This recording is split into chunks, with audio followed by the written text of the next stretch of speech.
let's talk about composting thermometers and how they work and do they work. And the reason I got me a composting thermometer is because when you do certain tasks, you got to have certain tools. And being that I'm really focused on composting, I want to know exactly what my temperatures are, and it helps and encourage you to turn to compost. So this is what I purchased. It is a Rutger compost thermometer. I got a 20-inch thermometer so I can get deep into my composting bin. There's a tab here. It has the ranges from, what are they? Let me look at them. From steady to active to hot. That's in Fahrenheit. And you can also get one in Celsius if that's what you prefer. But if you're going to get one that is at least 20 inches long. But now, if you're like into specs, let's check out the specs. And there are a couple little things in there that I hope you will solve clues on. So let's check that one out. Congratulations on purchase of your new Composting Thermal Compost Thermometer.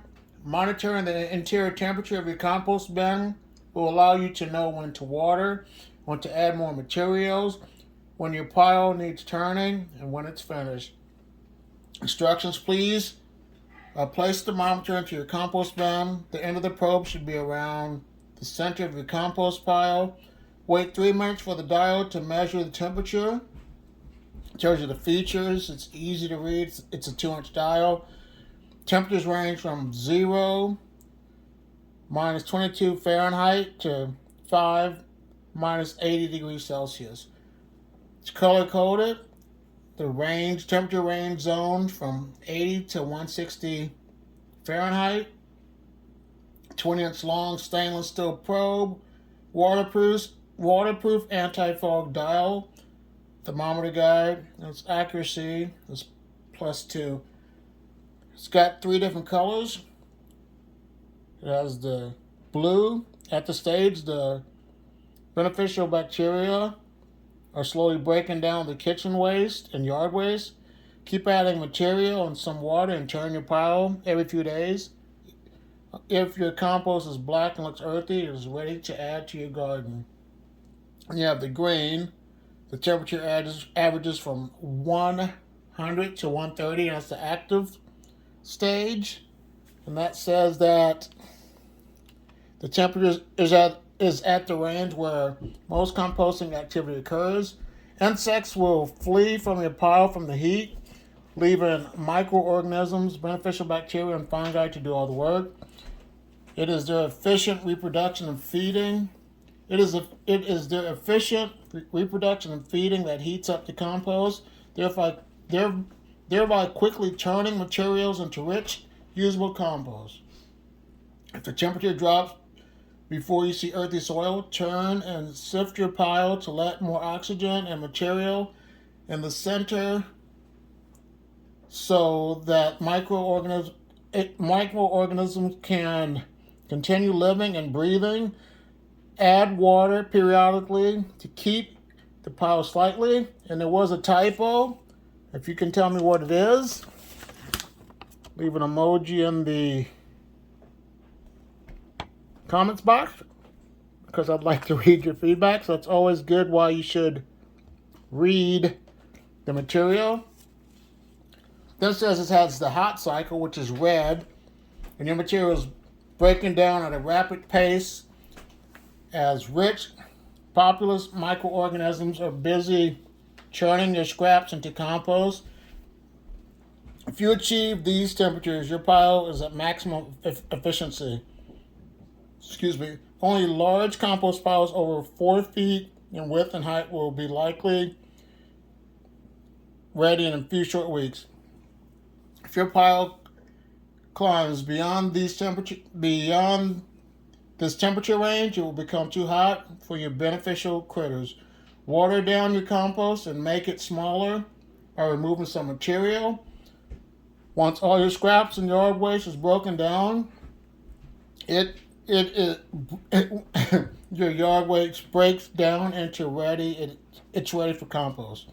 The temperatures will gradually fall back to the warm range. With the last step, you're done. This is what to put into your compost bin. There's browns, old leaves, small twigs, shredded newspaper, sawdust, and wood ash. Some greens, such as your kitchen scraps, grass and leaves, coffee grounds, hair, and another typo, an FU, so I don't know what that means, foo, but it's another typo. And it says what to avoid: meats, dairy, animal waste, plastic stickers, glass, metal, oil, fat, bones, diseased plants, and weeds. Now let's go see what this bad boy looks like outside. Just letting you know, this thing does work. It's the temperature right now inside my house. Not like it's really cold, like 63, but it's warmer than that. But it does work. It's about 69 exactly, so this is rising slowly. Okay, I forgot to tell you, if you wanted to know, this is made in China, just to let you know where it was made. I have two compost bins. This one's been out for a while, and this one has newer produce in it, but we're going to take temperatures. Today it's 28 degrees Fahrenheit, so let's see if I can get a good reading, because this bin is frozen. I'll stick the thermometer in there just to see if we can get something, but it's completely ice, so I doubt if we get a good reading. But I'll come back in 3 minutes to check the temperature. As you can see, you're not going to get a reading if your compost is frozen, so that's one benefit of why you have to start compost in the springtime, where you can get that stuff heated up with no worries. But let's look at the other compost bin. All right, let's take the lid off.